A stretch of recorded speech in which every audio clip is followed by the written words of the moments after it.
ওনার শর্তনামা নিয়ে আমার প্রতিষ্ঠানে নাকি তার পক্ষ থেকে ৩ বার আসা হয়েছে। তো আমি ওনাকে আগেও চ্যালেঞ্জ করেছি, আজকেও আবার চ্যালেঞ্জ করলাম।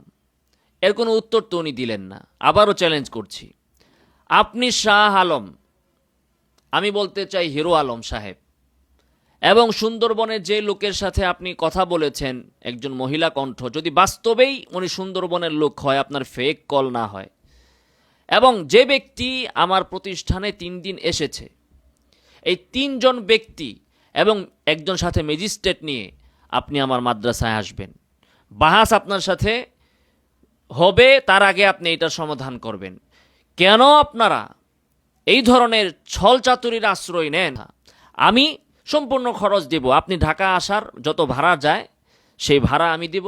সুন্দরবন কর্তৃপক্ষের যদি আমার এখানে আনতে যদি কোনো খরচ লাগে সেটাও আমি দিব, ম্যাজিস্ট্রেটের খরচও আমি দিব। এই ৪ জন ব্যক্তি আপনি আমার প্রতিষ্ঠানে এসে প্রমাণ করবেন যে আপনার সুন্দরবন কর্তৃপক্ষ আপনার পক্ষ থেকে পত্র নিয়ে আমার কাছে কবে এসেছে, কোথায় এসেছে, কার কাছে কথা বলেছে, কার কাছে আপনার ডকুমেন্টস দিয়েছে, আর আমরা সেটা গ্রহণ করি নাই। আপনি কত বড় অপবাদ আমাকে দিয়ে দিলেন যে আপনার পার্সেল আপনি পাঠিয়েছেন আমার কাছে, কিন্তু পার্সেল আমরা গ্রহণ করি নাই, ফিরিয়ে দিয়েছি।